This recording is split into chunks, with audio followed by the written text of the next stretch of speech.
Hello दोस्तों, my name is Virendra and welcome back my YouTube channel Syllabus Educator में। दोस्तों, हम लोग पढ़ रहे हैं कक्षा 12वीं का अध्याय 2 ख्याति को, जिसमें से हमने क्वेश्चन नंबर 13 तक पूरा क्रियात्मक प्रश्नों को हमने सॉल्व कर लिया है। उसी में से हम लोग आगे देखेंगे आज क्वेश्चन क्रमांक 14 को। ठीक है दोस्तों, चलिए देखते हैं।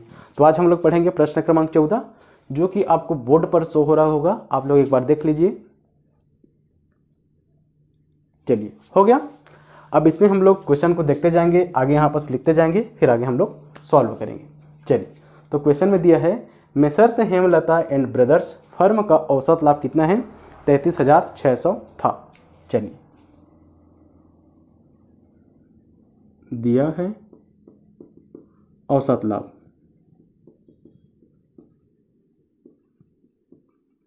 औसत लाभ कितना दिया हुआ है जी?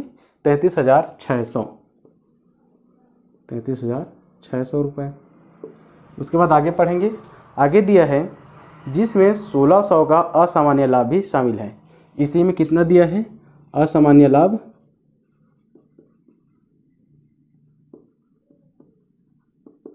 1600 रुपये क्या है?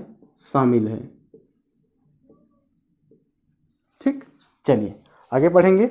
आगे दिया है व्यवसाय में 3 लाख पूंजी निवेश थी। पूंजी कितना है? 3 लाख रुपए।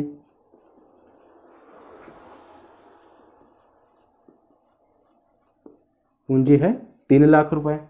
आगे पढ़ेंगे। लाभ की सामान्य दर 10% थी। अब दर कितना दिया हुआ है? 10%। चलिए आगे पढ़ेंगे। आगे है ख्याति का मूल्यांकन अधिलाभ के 4 गुना के आधार पर कीजिए। ख्याति का मूल्यांकन हम लोग कैसे करेंगे? 4 गुना के आधार पर।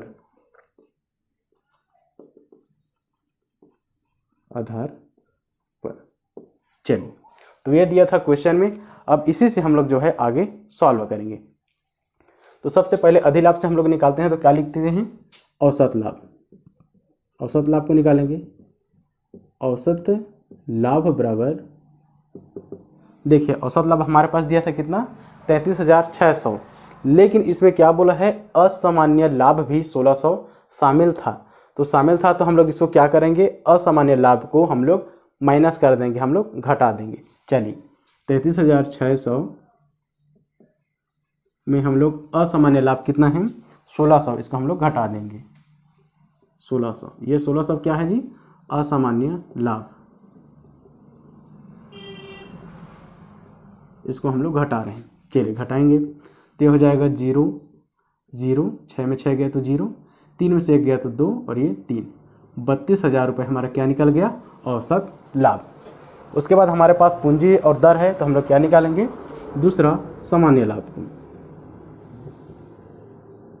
सामान्य लाभ बराबर होता है विनियोजित पूंजी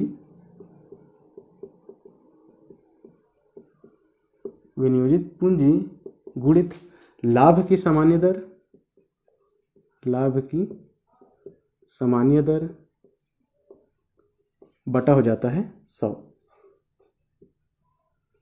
चलिए, तो विनियोजित पूंजी हमारे पास कितना है? 3 लाख और दर है 10%।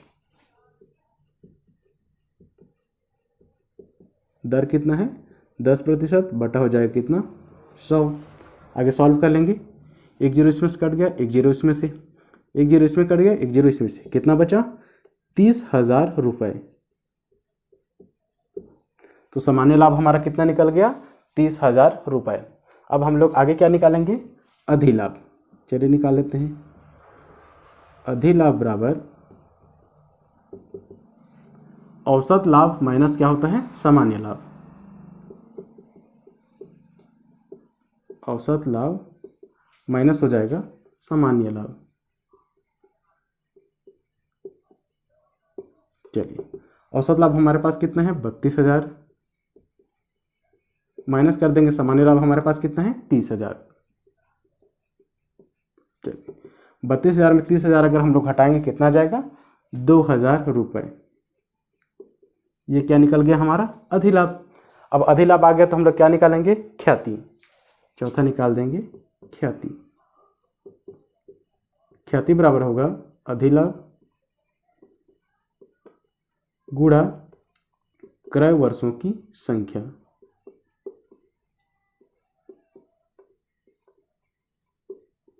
चलिए अधिलाभ हमारे पास कितना है 2000, गुणा कर देंगे क्रय वर्षों की संख्या कितना है, ख्याति का मूल्यांकन 4 गुना के आधार पर, मतलब 4 से हम लोग गुणा कर देंगे।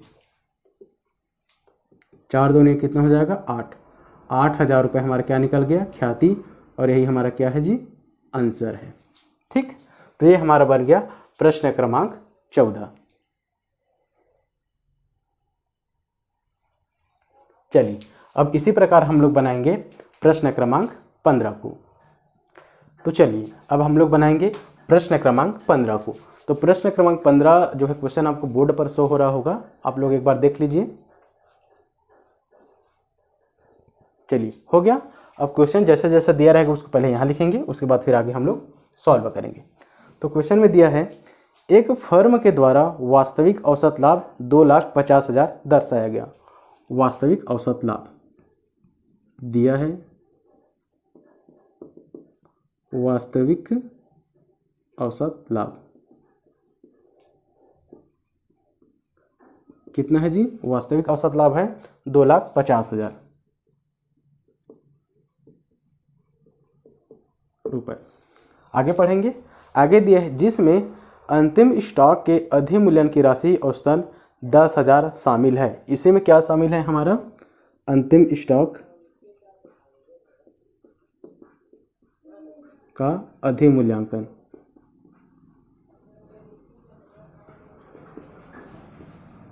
ठीक है, अधिमूल्यांकन भी बोलते हैं इसी को अधिमूल्यन भी बोलते हैं। कितना है अंतिम स्टॉक का अधिमूल्यांकन, 10,000 रुपये क्या है शामिल है। ठीक, चलिए आगे देखते हैं क्वेश्चन में क्या दिया है।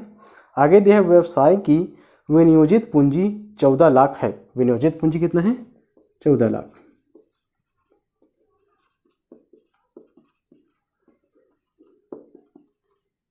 विनियोजित पूंजी है 14 लाख रुपए।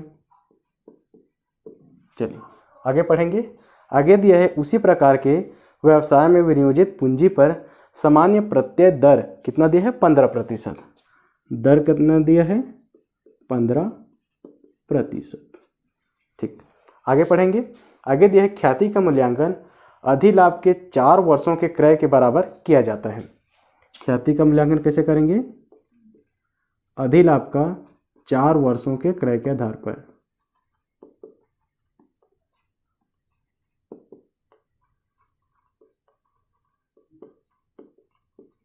ठीक, चलिए आगे पढ़ेंगे, आगे दिया है ख्याति की राशि ज्ञात कीजिए। इतना ही दिया था, अब इसी से हम लोग क्या करेंगे, आगे हम लोग सॉल्व करेंगे। चलिए तो अधिलाभ विधि से हम लोग सबसे पहले क्या निकालते हैं, वास्तविक औसत लाभ। पहला निकालेंगे हम लोग औसत लाभ।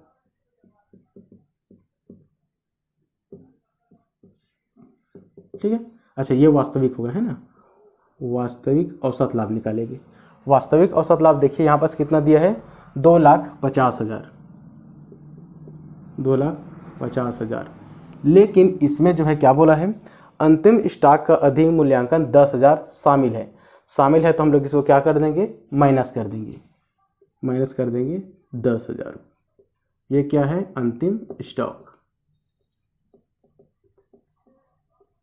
ठीक, चलिए माइनस कर देंगे। 2,50,000 में अगर 10,000 माइनस करें कितना जाएगा 2,40,000 रुपये। उसके बाद हम लोग आगे क्या निकालते हैं, सामान्य लाभ। सामान्य लाभ बराबर होगा विनियोजित पूंजी गुणित लाभ की सामान्य दर बटा 100।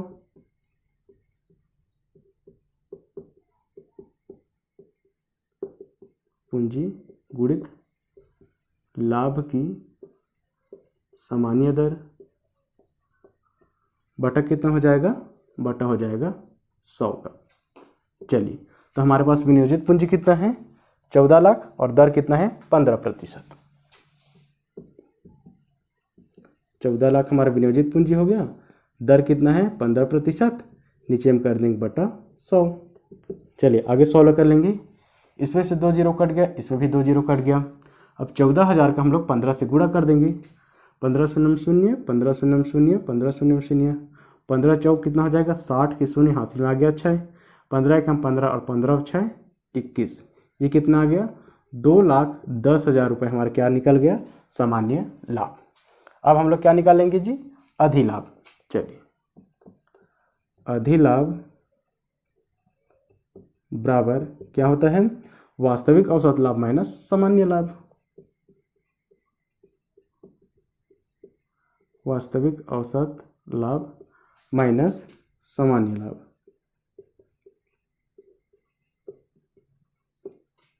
चलिए वास्तविक औसत लाभ हमारा कितना है 2,40,000 माइनस कर देंगे सामान्य लाभ अभी निकालें कितना 2,10,000। चलिए तो 2,40,000 में 2,10,000 घटाएंगे कितना आ जाएगा जी 30,000 रुपये। ये हमारा क्या निकल गया अधिलाभ 30,000 रुपये। अब हम लोग चौथा क्या निकालेंगे जी ख्याति। तो ख्याति बराबर क्या हो जाएगा अधिलाभ गुणा क्रय वर्षों की संख्या।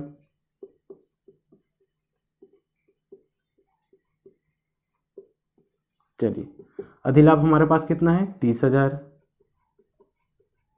गुणा हो जाएगा क्रय वर्षों की संख्या। यहाँ पर देखिए ख्याति क्या है 4 वर्षों के क्रय के आधार पर, तो 4 से हम लोग गुणा कर देंगे 400 400 400 400 और 4 तिया कितना हो जाएगा 12, मतलब 1,20,000 रुपये हमारा क्या निकल गया ख्याति, और यही हमारा क्या हो जाएगा जी आंसर। तो ये हमारा बन गया प्रश्न क्रमांक 15। तो प्रश्न क्रमांक 14 और प्रश्न क्रमांक 15 में किसी भी प्रकार का अगर डाउट होगा तो प्लीज़ मुझे कमेंट करिएगा, और अगर आप लोग नए हो तो प्लीज़ मेरे चैनल को सब्सक्राइब करके जरूर रखिए। चलिए दोस्तों मिलते हैं अब हम लोग कल के वीडियो में।